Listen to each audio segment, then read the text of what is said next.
ನಮಸ್ಕಾರ ಎಲ್ಲರಿಗೂ S healthy cook ಚಾನಲ್ಗೆ ಎಲ್ಲರಿಗೂ ಕೂಡ ಸ್ವಾಗತ.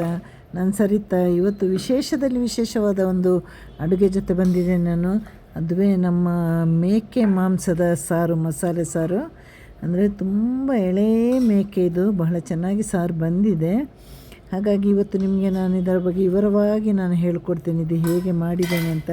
ಈ ರೆಸಿಪಿಯನ್ನು ನೀವು ಕೊನೆ ತನಕ ನೋಡಬೇಕು, ನಿಮಗೂ ಕೂಡ ಖಂಡಿತವಾಗಿ ಇಷ್ಟ ಆಗುತ್ತೆ. ಆಮೇಲೆ ವಿಡಿಯೋ ಇಷ್ಟ ಆದರೆ ಲೈಕ್ ಕಮೆಂಟೆಲ್ಲ ಮಾಡಿ. ಹಾಗೆ ಸ್ನೇಹಿತರಿಗೆಲ್ಲ ನನ್ನ ಒಂದು ವಿಡಿಯೋ ಲಿಂಕನ್ನು ಕೂಡ ಕೊಡಿ. ಮತ್ತಷ್ಟು ಒಳ್ಳೆ ರೆಸಿಪಿಗಳನ್ನು ನಾನು ತಗೊಂಡು ಬರ್ತೇನೆ. ನಿಮ್ಮ ಸಪೋರ್ಟ್ ಸಹಕಾರ ಎಲ್ಲ ಬೇಕು ನನಗೆ. ಇವತ್ತಿನ ಒಂದು ಮಸಾಲೆ, ಒಂದು ಸುವಾಸನೆ, ರುಚಿಯೆಲ್ಲ ತುಂಬ ಅದ್ಭುತವಾಗಿದೆ. ಇಲ್ಲಿ ನಾನು 1 kg ಮೇಕೆ ಮಾಂಸ ತಗೊಂಡು ಬಂದಿದ್ದೇನೆ. ನಮಗೆ ನಮ್ಮ ಮನೆ ಹತ್ರ ಒಬ್ಬರು ಗೊತ್ತಿರೋರು ಒಳ್ಳೆ ಮಾಂಸ ಕೊಡ್ತಾರೆ. ನಾವು ಅಪರೂಪಕ್ಕೆ ಮಾಡೋದಾದ್ರೂ ಇವತ್ತು ಮೇಕೆ ಮಾಂಸ ಅಂತ ತಗೊಂಡು ಬಂದಿದ್ದೀವಿ. ಮೇಕೆ ಮಾಂಸ ಅಂದರೆ ನಾಟಿ ಕೋಳಿ, ಕುರಿ ಬ್ರಾಯ್ಲರ್ ಕೋಳಿ ಇದ್ದಾಗೆ ಅಲ್ವಾ, ಅದೆರಡು ಟೇಸ್ಟ್ ಕೂಡ ಬೇರೆ ಬೇರೆ ಆಗಿರುತ್ತೆ. ಮೇಕೆ ಮಾಂಸಕ್ಕೆ ಒಳ್ಳೆ ಟೇಸ್ಟ್ ಇರುತ್ತೆ.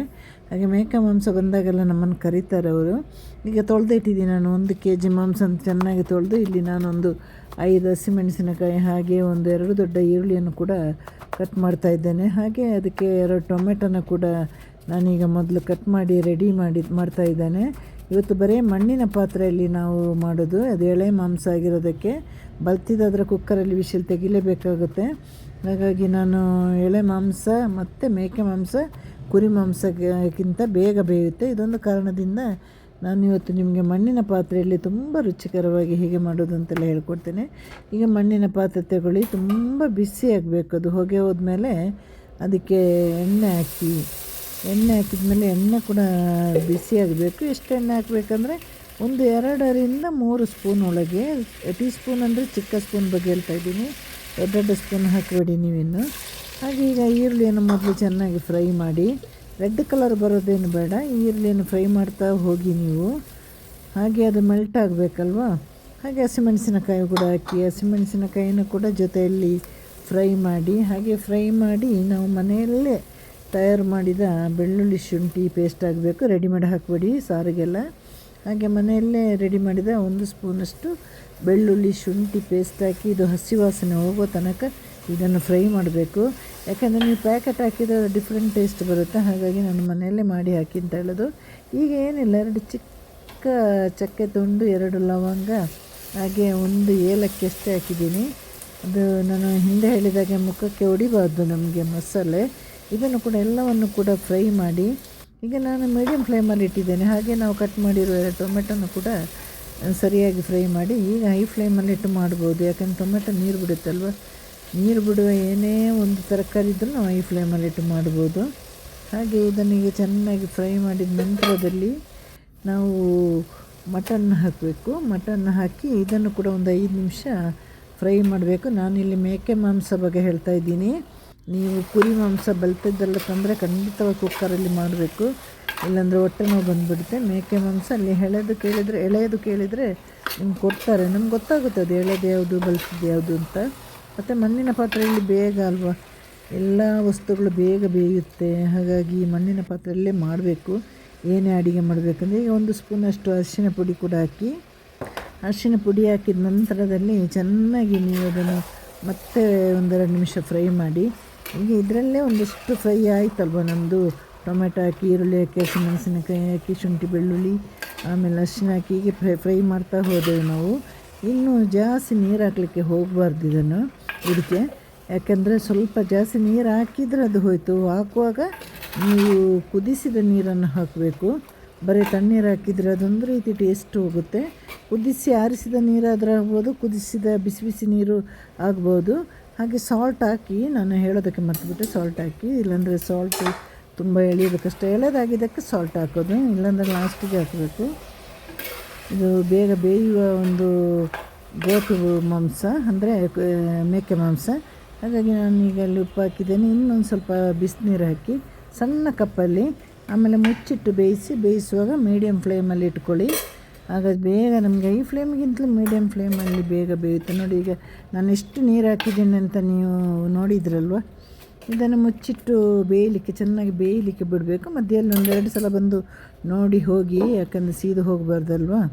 ಈಗ ನಾವು ಮಸಾಲೆಗೆ ರೆಡಿ ಮಾಡುವ. ಮಸಾಲೆ ಈಗ ಮನೆಯ ಮಸಾಲೆನೇ ನಾನಿಲ್ಲೊಂದು ಬಾಣಲಿ ಬಿಸಿ ಮಾಡಿ ಅದಕ್ಕೆ ಒಂದು 5 ಬ್ಯಾಡಗಿ ಒಂದು 5 ಗುಂಟೂರು ಮೆಣಸಿನಕಾಯಿ ಹಾಕಿ ಈಗ ಸಿಮ್ಮಲ್ಲಿಟ್ಟು ಉರಿತಾ ಇದ್ದೇನೆ.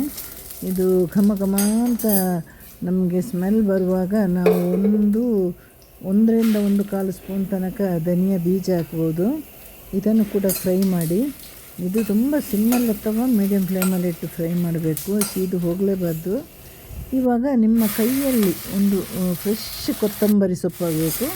ಒಂದು ಹಿಡಿ ಹಾಕಿ, ಹಳೆ ಕೊತ್ತಂಬರಿ ಸೊಪ್ಪನ್ನೆಲ್ಲ ಹಾಕಲಿಕ್ಕೆ ಹೋಗಬೇಡಿ, ತುಂಬ ಫ್ರೆಶ್ ಇದ್ರೇ ಅದು ನಮ್ಮ ಅಡುಗೆಗೆ ಚೆನ್ನಾಗಿ ಬರುತ್ತೆ. ಹಾಗೆ ಒಂದು ಹಿಡಿ ನಿಮ್ಮ ಕೈಯಲ್ಲಿ ಒಂದು ಹಿಡಿ ಸೊಪ್ಪನ್ನು ಹಾಕಿ, ಕೊತ್ತಂಬರಿ ಸೊಪ್ಪನ್ನು ಹಾಗೆ ಇಲ್ಲಿ ಚಿಕ್ಕ ಚಿಕ್ಕ ಪೀಸ್ ನಾನು ಈರುಳ್ಳಿ ತಗೊಂಡಿದ್ದೇನೆ. ಹಾಗೆ ಒಂದು ಹಿಡಿ ತೆಂಗಿನ ತುರಿ. ನಾನು ಈರುಳ್ಳಿ ಎಷ್ಟು ಕಮ್ಮಿ ತಗೊಂಡಿದ್ದೆ, ಯಾಕೆಂದರೆ ನಾವು ಫ್ರೈ ಮಾಡುವಾಗಲೇ 2 ಈರುಳ್ಳಿ ಹಾಕಿದ್ದೆಲ್ಲ ಸ್ವೀಟ್ ಬಂದುಬಿಡುತ್ತೆ, ಹಾಗೆ ಬರಬಾರ್ದು. ಈಗ ಇದನ್ನೆಲ್ಲ ಒಂದು ಮೀಡಿಯಮ್ ಫ್ಲೇಮಲ್ಲಿಟ್ಟು ಫ್ರೈ ಮಾಡಿ. ತೆಂಗಿನಕಾಯಿ ಏನು ರೆಡ್ ಆಗಬೇಕಂತ ಇಲ್ಲ, ಫ್ರೈ ಆದರೆ ಸಾಕು. ಒಂದು 5-10 ನಿಮಿಷದಷ್ಟು ಹೊತ್ತು ಫ್ರೈ ಮಾಡಿ. ಇದಕ್ಕೆ ಸಮಯ ಕೊಡಬೇಕು. ನಿಮಗೆ ಚೆನ್ನಾಗಿ ಟೇಸ್ಟಾಗಿ ಯಾವುದೇ ಅಡುಗೆಯನ್ನು ತಿನ್ನಬೇಕಂದ್ರೂ ನಾವು ಅದಕ್ಕೆ ಸಮಯವನ್ನು ಮೀಸಲಿಡಬೇಕು. ಹೇಗೋ ಮಾಡೋದಲ್ಲ, ಅದಕ್ಕಾಗಿ ನಾವು ಪ್ರಿಪೇರ್ ಆಗಿ ಇರಬೇಕು ಸಾರು ಮಾಡಲಿಕ್ಕೆ. ಇವಾಗ ನೋಡಿ, ಇದನ್ನು ಫ್ರೈ ಮಾಡಿದ ಮೇಲೆ ನೀರು ಹಾಕಿ, 1 ಗ್ಲಾಸಷ್ಟು ನೀರು ಹಾಕ್ಬೋದು. ಹಾಕಿ ನೈಸಾಗಿ ಒಂದು ಸಣ್ಣ ತರಿದರೆ ಚಿಂತಿಲ್ಲ, ಒಂದು ಚಿರೋಟಿ ರವೆಯಷ್ಟು ತರಿದರೆ ಪರವಾಗಿಲ್ಲ, ಇಲ್ಲಾಂದರೆ ನೈಸಾಗಿ ರುಬ್ಬಿ. ಈಗ ಮೊದಲು ಇದನ್ನು ರುಬ್ಬಿಕೊಂಡು ಬರುವ ಅಷ್ಟೊತ್ತಿಗೆ ನಮ್ಮ ಮಟನ್ ಕೂಡ ಚೆನ್ನಾಗಿ ಬೇಯುತ್ತಲ್ವ. ಈಗ ನಮ್ಮ ಮಸಾಲೆ ಕೂಡ ರುಬ್ಬಿದ್ದಾಯಿತು ನೋಡಿ. ಅದಕ್ಕೆ ನೀರಿನ ಅಳತೆ ನೋಡಿ ಹಾಕಿ, ಯಾಕಂದರೆ ನಮ್ಮ ಮಟನ್ನ ಪಾತ್ರೆಯಲ್ಲಿ ನೀರಿಲ್ಲ, ಗೊತ್ತಲ್ವ ನಿಮಗೆ. ನಾನು ಮಧ್ಯದಲ್ಲೆಲ್ಲೂ ಅದಕ್ಕೆ ನೀರು ಸೇರಿಸ್ಲಿಕ್ಕೆ ಹೋಗಲಿಲ್ಲ, ಯಾಕಂದರೆ ಅಲ್ಲಿಗ ಟೊಮೆಟೊ ಮತ್ತು ಮಟನಲ್ಲಿ ಒಂದು ಫ್ಯಾಟ್ ಇರುತ್ತಲ್ವ. ಯಾವುದೇ ಕುರಿ ಮಾಂಸ ಆಗಲಿ ಮೇಕೆ ಮಾಂಸ ಆಗಲಿ ಅದರಲ್ಲಿ ಒಂದು ಫ್ಯಾಟ್ ಇರುತ್ತಲ್ವ, ಆ ಫ್ಯಾಟಲ್ಲಿ ಕೂಡ ನೀರು ಬಿಡುತ್ತೆ. ಈಗ ನೋಡಿ, ನಮ್ಮ ಮಟನ್ ಅಥವಾ ನಮ್ಮ ಗೋಟು ಮಾಂಸ, ಮೇಕೆ ಮಾಂಸ ಆಲ್ಮೋಸ್ಟ್ ಬೆಂದಿದೆ. ಒಂದು 99% ಅಷ್ಟು ಬೆಂದಿದೆ ನೋಡಿ. ತುಂಬ ಚೆನ್ನಾಗಿ ಬೆಂದಿದೆ. ಒಳ್ಳೆ ಮಾಂಸ ಗೊತ್ತವರು, ಅಷ್ಟು ಪ್ರೀತಿ ನಮ್ಮ ಮೇಲೆ ಅವರಿಗೆ. ಒಳ್ಳೆ ಮಾಂಸ ಬಂದರೆ ಮಾತ್ರ ಕೊಡ್ತಾರೆ, ಯಾಕಂದರೆ ನಮಗೆ ಅಷ್ಟು ಗೊತ್ತಿಲ್ಲ ಮಾಂಸದ ಬಗ್ಗೆ. ಈಗ ನೋಡಿ, ಇದು ಉಪ್ಪು ಎಳೆದಿದೆ, ಮಸಾಲೆ ಎಲ್ಲ ಚೆನ್ನಾಗಿ ನೀರು ಬಿಟ್ಟಿದೆ, ಆ ಕಡೆ ಮಟನ್ ಚೆನ್ನಾಗಿ ನೀರು ಬಿಟ್ಟಿದೆ, ಹಾಗೆ ನಮ್ಮ ಮಸಾಲೆ ಕೂಡ ರೆಡಿಯಾಗಿದೆ. ಇನ್ನೇನು ಮಸಾಲೆಯನ್ನು ಸೇರಿಸಿ ಚೆನ್ನಾಗಿ ಕುದಿಸಬೇಕು. ಇವಾಗ ನಾನು ತುಂಬ ಗಟ್ಟಿಯಲ್ಲ ತುಂಬ ತೆಳುವಲ್ಲ ಅಂತ ಮಾಡಿದ್ದೀನಿ ಮಸಾಲೆ, ಯಾಕೆಂದರೆ ಪಾತ್ರೆಯಲ್ಲಿ ನೀರಿತ್ತಲ್ವ, ನಮ್ಮ ಮಟನ್ ಬೇಯಿಸಿದ ಪಾತ್ರೆಯಲ್ಲಿ. ಮಟನ್ ಸಾರು ಯಾವಾಗಲೂ ತುಂಬ ಗಟ್ಟಿ ಮಾಡಬಾರ್ದು, ಹಾಗಂತ ತೆಳುವಲ್ಲ, ಸ್ವಲ್ಪ ನೀರಾಗಿದ್ರೇ ಚೆಂದ ಇರುತ್ತೆ. ನಾನೀಗ ಮಾತಾಡುವಾಗ ತುಂಬ ತಪ್ಪುತ್ತೆ ನನಗೆ, ಸಾರಿ. ಹಾಗೆ ನೋಡಿ, ಇದನ್ನು ಚೆನ್ನಾಗಿ ಕುದಿಲಿಕ್ಕೆ ಬಿಡಬೇಕು, ಯಾಕಂದರೆ ಹದವಾಗಿರಬೇಕು. ನಾನೀಗ ಉಪ್ಪು ನೋಡಿದೆ, ನಾನು ಉಪ್ಪು ಹಾಕಿದೆ ಅಂತ ನೀವು ಉಪ್ಪು ಹಾಕ್ಲಿಕ್ಕೆ ಹೋಗಬೇಡಿ.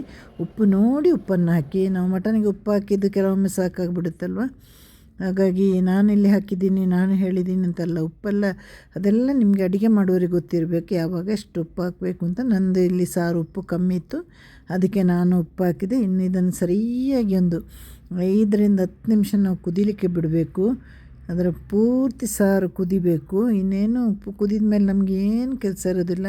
ಎಲ್ಲ ಮಾಂಸಾಹಾರಗಳಿಗಿಂತಲೂ ನಮ್ಮ ಮಟನ್ ಅನ್ನೋದು ಇದೆ ಅಲ್ವಾ, ಬೇಗನೆ ಆಗುತ್ತೆ. ಮತ್ತು ಮನೇಲಿ ಒಂಚೂರು ಸ್ಮೆಲ್ಲು ಕೂಡ ಬರಲ್ಲ ಈ ಮಟನ್ ಮಾಡಿದಾಗ. ಬೇಗನೆ ಆಗುತ್ತೆ, ಖುಷಿಯಾಗುತ್ತೆ ನನಗೆ ಮಟನ್ ಎಲ್ಲ ಮಾಡಲಿಕ್ಕೆ. ಯಾಕಂದರೆ ಇಲ್ಲಿ ಅಷ್ಟೊಂದು ವಾಸನೆಯನ್ನು ಬರೋಲ್ಲ. ಈಗ ಮೀನಲ್ಲಾದರೆ ತುಂಬ ಕೆಲಸ ಆಗುತ್ತೆ ನಮಗೆ, ಕ್ಲೀನಾಗಿ ಮತ್ತೆ ಇಡಬೇಕಲ್ವ. ಈಗ ನೋಡಿ, ನಮ್ಮ ಮಟನ್ ಸಾರು ರೆಡಿಯಾಗಿದೆ. ಕೊನೆಯಲ್ಲಿ ಒಂಚೂರು ಕೊತ್ತಂಬರಿ ಸೊಪ್ಪು ಹಾಕಿ, ಆಗ ಒಳ್ಳೆಯ ಸ್ಮೆಲ್ ಇರುತ್ತೆ. ಜಾಸ್ತಿ ಹಾಕ್ಲಿಕ್ಕೆ ಹೋಗಬೇಡಿ, ನಾವು ಮಸಾಲೆಯಲ್ಲಿ ಕೊತ್ತಂಬರಿ ಸೊಪ್ಪು ಜಾಸ್ತಿ ಇದೆ ಅಲ್ವ, ಹಾಗೆ ಸ್ವಲ್ಪ ಕೊತ್ತಂಬರಿ ಸೊಪ್ಪು ಹಾಕಿ ಇನ್ನೇನು ಸ್ಟವ್ ಆಫ್ ಮಾಡ್ಬೋದು. ಹಾಗೆ ಸರ್ವ್ ಮಾಡಲಿಕ್ಕೆ ಟೈಮ್ ಕೂಡ ಆಯಿತು. ಎಲ್ಲರೂ ಈ ಥರ ಮಟನ್ ಸಾರು ಮಾಡಿ, ಇದಕ್ಕೆ ಚಪಾತಿ ದೋಸೆ ಎಲ್ಲವೂ ಚೆನ್ನಾಗಿರುತ್ತೆ. ಹಾಗೆ ಎಲ್ರಿಗೂ ಟಾಟಾ ಬಾಯ್, ಸಿ ಯು, ಟೇಕ್ ಕೇರ್.